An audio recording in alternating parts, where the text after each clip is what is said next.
3 rounds in, how's it been going for you so far, Jake? You got 2 bulls down. Been pretty good start. You got 2. You rode the first 2, but then got bucked off last night.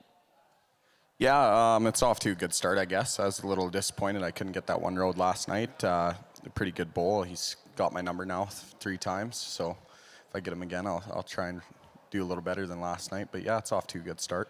That Blow Me Away, the bull you got on last night, he's not a very easy bull to ride for a guy away from their hand. I think he's only been covered twice away from a guy's hand.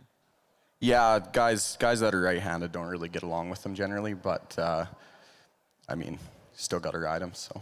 At this point, you've been to 9 CFRs, and there was a couple. I wanted to ask you about this because in 2013, the year you won Canada, you actually finished 16th in the PRCA World Standings, just missed the NFR. What was that year like to finish in that last spot and not get to go to Vegas? Yeah, like I've there for 4 or 5 years. I've ended up in the top 20, and it was always heartbreaking, I guess, but is what it is. You go and try again the next year.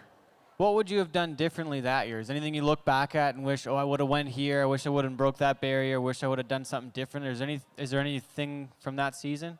Oh, yeah, for sure. There's, all those things you just mentioned, and, it's just the way that it pans out sometimes. Is there a plan to go back and try and make that final still, or is it mostly Canadian rodeos still? Oh, it's always going to be a dream, but I don't know that it's feasible anymore. It's got to be a challenge to be from so far up north in BC to be able to go make those rodeos in South Texas. Yeah, it is. You got to commit to being gone for 10 months of the year. You don't really get to go home, and now I got enough on the go there. I just can't be away like that.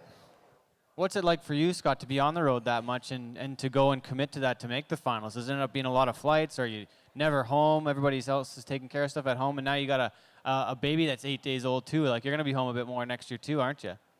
Yeah, it's definitely it's a lifestyle, and you have to commit to it. Yeah, I'm gone like 9 months of the year and home 3, and thank gosh my wife and my family looked after the ranch. We have 1,100 mama cows, which is not easy work.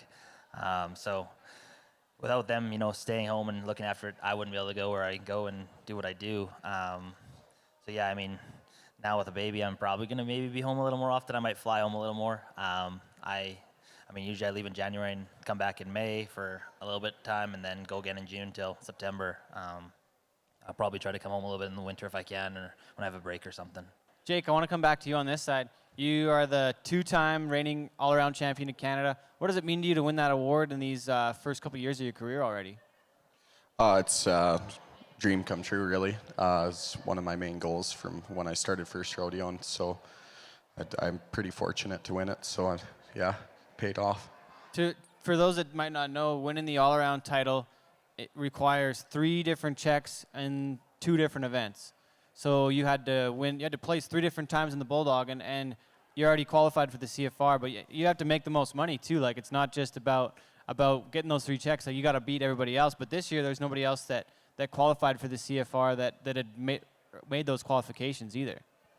Yeah, last year I was chasing after Luke G. He had a bit of money won on me, and then I come crying whole going into the CFR, but got lucky and got in, and then made some money and ended up passing him. So I got kind of lucky last year, and then this year I kind of went at it a little different. I didn't really start bulldogging at the beginning of the year.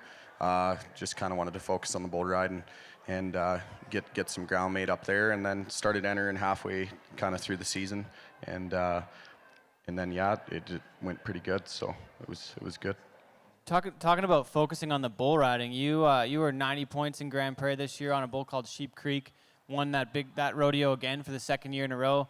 You won an event in Manor. You were like 89.5. You're number 6 in the PBR Canada standings. You're riding bulls really well this year, and I just wanted to say I'm really impressed by what you've been doing this year. What do you think's maybe changed this year to get to that next level in the bull riding side of things?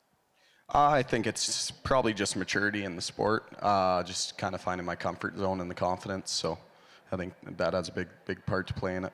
Thanks, Clayton. Thanks, Jake. A lot of fun today. Yeah, thanks for having us. Hey, we appreciate it. Yeah, thanks for having us. Thanks to all you guys for coming out.